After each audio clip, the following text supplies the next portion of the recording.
네, 이번 시간에는 경영인 정기보험에 대해서 좀 알아보려고 하는데요. 그 많은 유튜버님들이 이 경영인 정기보험에 대해서 절세 혜택이 있다, 아니면 뭐 절세 혜택 없다, 막 이렇게 의견이 분분해가지고 저도 한번 알아봤습니다. 그 질문이 있는데 네. 경영인 정기보험이 대체 대략적으로 설명하면 어떤 거야? 아, 예. 보험사에서 판매하는 상품 이름이 경영인 정기보험 이렇게 돼 있는데요. 다른 말로는 뭐 CEO 플랜 이런 식으로 용어를 쓰고 있고요. 내용은 매월 법인에서 보험료로 얼마씩 불입을 하면 그걸 이제 비용 처리하고 그걸 나중에 해약해서 찾았을 때 이거에 대해서 수익을 가져가고 뭐 이런 식으로 플랜을 짜고 있더라고요. 아, 들어본 것 같은데 저기 뭐냐 월 뭐 1,000만 원 이런 식으로 이제 임직원 보험을 든 다음에 네, 그게 만기쯤 됐을 때까지 만기쯤 됐을 때 맞춰가지고 네, 본인의 임기가 끝나면 네, 그 환급금 만기 환급금을 찾아서 네, 법인에서는 수익으로 인식이 되고 네, 그걸 퇴직금으로 바로 네, 내보내면 그러면 퇴직소득세를 어느 정도 아낄 수는 있다. 네, 약간 그런 플랜들 많이 들어본 것 같은데 네, 뭐 그런 거 그런 비슷한데요. 비슷한 거구나. 네, 어, 근데 여기서 이제 보험사에서 얘기하는 거는 이게 대법원 판례까지 왔다가 내려온 거라서 만기 환급금이 있으면 안 돼요. 근데 그래서 보험사에서 얘기하는 거는 만기 환급되기 전에 해약 환급금을 준다. 만기 되기 전에. 네. 만기 환급금이 있으면 이거는 비용 처리 안 된다. 이렇게 하고 있거든요. 뭐 판례나 예규에서. 그래서 보험사에 하는 거는 뭐 5년 또는 7년 이렇게까지 불입을 계속 쭉 하면 해약 환급금이 거의 100%는 안 돼요. 93%뭐 그럼 뭐 잠깐만. 정도? 5년 월 1,000만 원이라고 해가지고 1년에 1억 2천, 10년 잡으면 12억. 네. 거기에 93%라고 네. 하면은 7%니까 12억에 10억, 12억에 7%. 7%니까 얼마야? 거의 1억 되네. 1억 정도. 네. 1억은 못 받는 거죠. 아, 솔찬하네. 근데 목돈 마련하는 목적으로 네. 한다라고 하면은 뭐 사람마다 다르겠지만 그런 식으로 가는구나. 네. 그래서 이제 첫 번째 카테고리로 이제 비용 인정이 가능한가에 대해서 좀 알아봤는데 가능은 합니다. 가능은 한데 이제 만기 환급금이 없는 조건이어서 비용 처리 가능하고요. 만기 환급금이 없는 조건이어야 되는 건지 아니면 만기 전에 해약을 해야 되는 건지. 그 보험 계약을 할 때 만기 됐을 때는 환급금이 없다. 그러니까 네. 그래서 만기 전에 해약을 해갖고 네. 받는 거구나. 무조건 만기 전에 해약하게끔 만들죠. 음, 그래서 이제 만기 환급금 조건이 없게도록 설계해야 이게 비용 처리 가능해요. 그 다음에 그럼 중도 해약금이 어쨌든 중도라고 하지만은 네. 원금보다는 작아야겠네 그러면. 무조건 작죠. 그 크면 안 되는 거잖아. 근데 그 최대치에서 직전에 해약한다 뭐 이런 식으로. 그렇죠. 예. 보통 이제 5년 이상 됐을 때 뭐 80%, 7년 됐을 때 90%, 10년 됐을 때 93% 이런 식으로 이렇게 포물선 곡선을 이렇게 만들더라고요.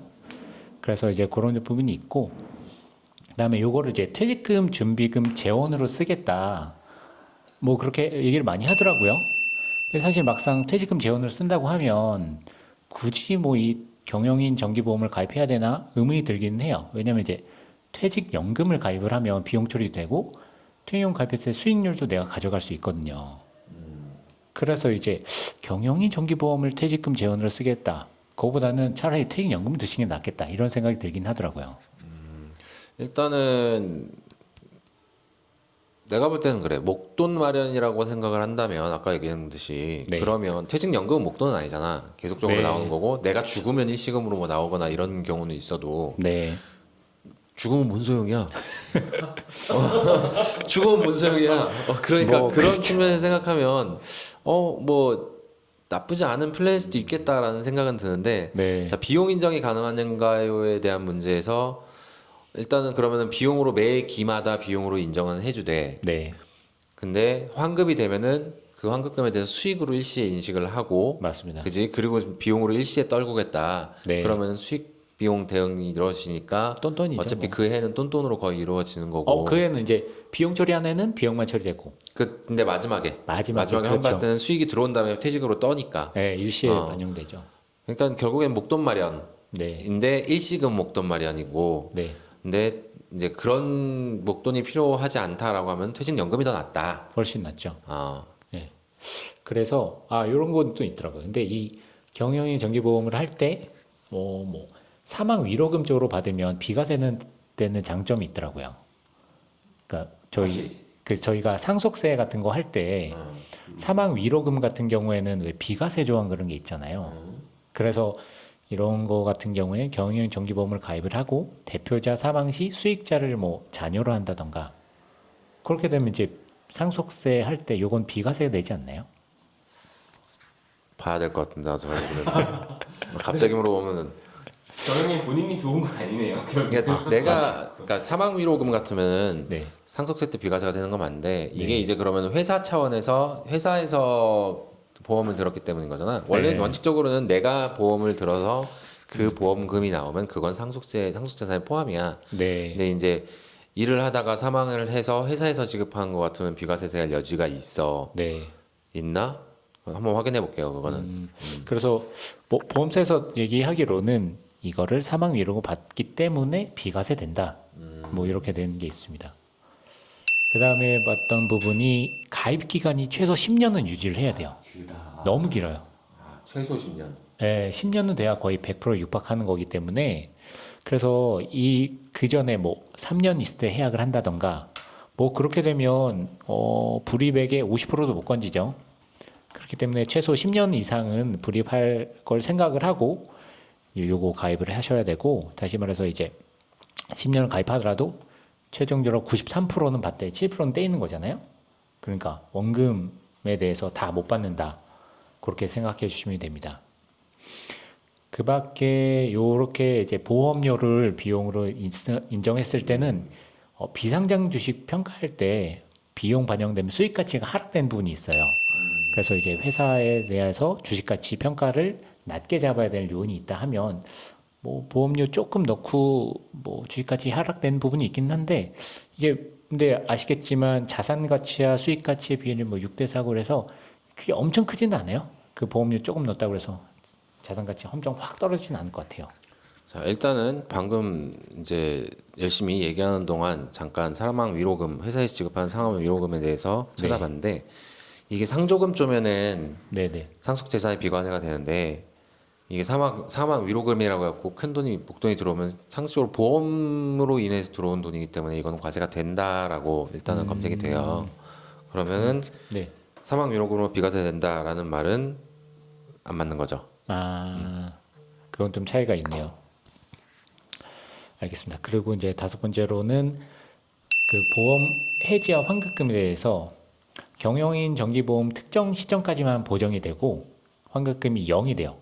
아까 말씀드렸다시피 만기되면 환급금이 빵원이 돼요. 그러니까 그 전에 다 해야 되고. 해지해서 다 찾아가야 되는 그런 특징이 있고요.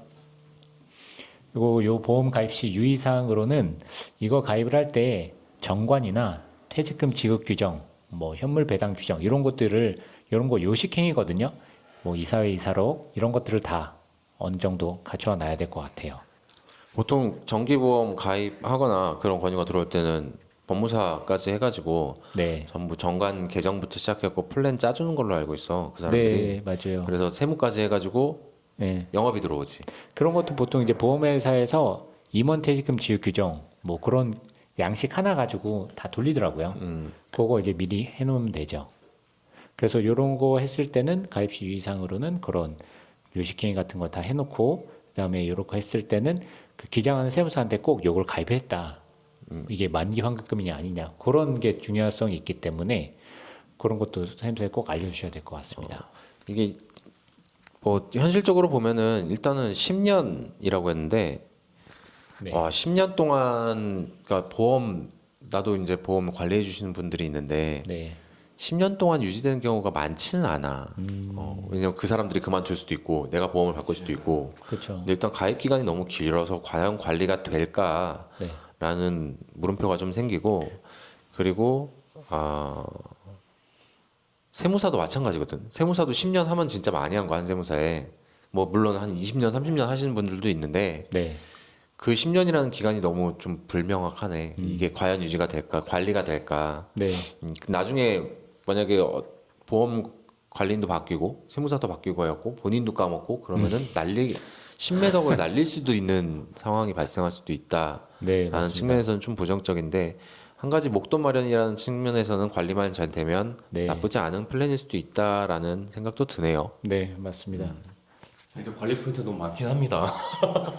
이걸 정말 하려면은 설계를 제대로 해놓고 정말 타이트하게 관리를 해야 될 것 같은데 네, 진짜. 그쵸. 예. 그러니까 요것만 전문적으로 하시는 뭐 보험 설계사분도 계시긴 한데 모르겠어요. 이게 진짜 절세가 됐는지 10년 동안 이제 계약을 유지한 사람이 많은지 그런 건 누적 데이터가 없다 보니까 사실 나한테 나 이제 법인 합병하기 전에 나 개인 사업 네. 운영하고 있을 때도 저기 어디 금융사라고 해서 보험 판매인들인데 네. 거기 지점장이나 뭐 이런 사람들이 막 영업을 왔었어. 같이 이거 좀 하자. 네네네. 뭐 어디 세무사님도 하고 계시고 어디 세무사님도 하고 계시고 세무사한테도 이익되는 게 많이 있다라고 막 얘기를 하시는데 이게 과연 그렇게 도움이 되는 건가 싶어갖고 나는 그냥 안 했거든. 근데 그분은 지금 어떻게 하고 있는지 모르겠는데 네. 내가 아는 보험 쪽에서 일하고 있는 친구들도 좀 많이 바뀌어. 그러니까 회사도 좀 잘 옮기고 그 다음에 회사가 없어지기도 하고 생겨나기도 하고 막 그러는데 네. 그 와중에 그거 내 거 관리해주는 친구도 처음에는 막 이렇게 하다가 관리해주다가 옮기고 나서는 또 흐지부지 되는 경우도 있고 막 그러거든. 그래서 그렇죠, 그렇죠. 그런 부분에 대해서는 좀 유의를 많이 하셔야겠다라는 맞습니다. 말씀을 드릴 수 있을 것 같네요.